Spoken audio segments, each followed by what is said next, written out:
خو یو وارې مې درته وویلې ته خو په خبره نه پوهېږې روژه د ماغزه مې مه خرابوه ماښام درځم ورور ښکارېږم دغه ځای پوښتنه مې درنه کوله دا لاره به درته معلومه نه ما ته لار نه دي معلومې زه خپل کار کوم زه موږ یو خو تاسو مې لیوني کړو څه شی دی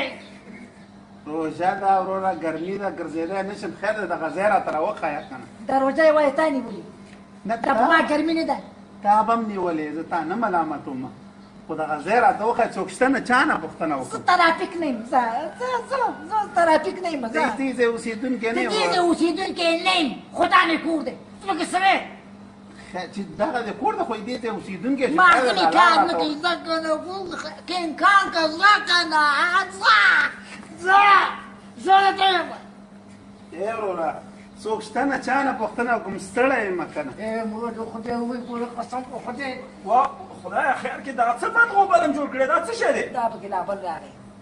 نه خبره څه ده خبره دا د وروره داسې چل دی ما ته وایي دا لار راته معلومه نه ده نه ده معلومه راته نو خو خیر دی فکه لاره ورته ووایي چې لار راته نه ده معلومه بل چا نه پوښتنه وکړه څه ضرور دی دې خبرو ته زه ټلیفون کې مصروفه وم زه هغه په کار کړی وم مړی دا پکې بېل دغه ته څه شی وې ته څه شی وې وروره خفه نه شي زه به درته معلومات درکړم چېرته ځې دا د غزني بابا لاره راته وښایه ښه داسې وکړه دا سیده لاړ شه او بیا ښي لاس ته به تاو شي ما دې اورېده ډېر په کار دی دا زه ورکې که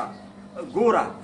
روژه مبارکه میاشت ده په دې کې به تا حوصله غاټه ساتي دا د رحمتونو د برکتونو د مغفرتونو میاشت ده او تا چې داسې په تندي نه ځان له سلوبیاره جوړه کړي په تندي دې کرښې راکاږلي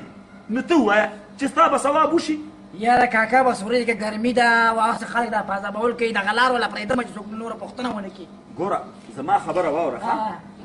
روژه به نه ملامته کوئ چې ولا روژه ده او دا دی هغه دی صبر موږ او تاسو کې خپله نشته دی او دې بې ځایه جنګونه او دې شیونه هېڅ هم نه جوړېږي که چا سره دې ښه کولی شو ویې که ورسره که نه ښه خبره ورته وکړه څه لار راته نه ده معلومه دې ته نو څه حاجت دی چې تا بس هغه سره جنګونه شروع کول مېلمه سړی و وبخښه کاکا زه هغه مخکې ټلیفون لږ په کار کړی وم زما فکر نه شو وبخښه خیر زه کور دی ودان ګورئ د روژې د میاشتې قدر پکار دی دا داسې یو میاشت ده چې په دې کې بندګانو ته بخښنه کېږي برکتونه ورته راځي رحمتونه ورته راځي خو د بعضې خلکو ورته حوصله نه وي هغه ثوابونه ټول په سیند باندې لاهو کړي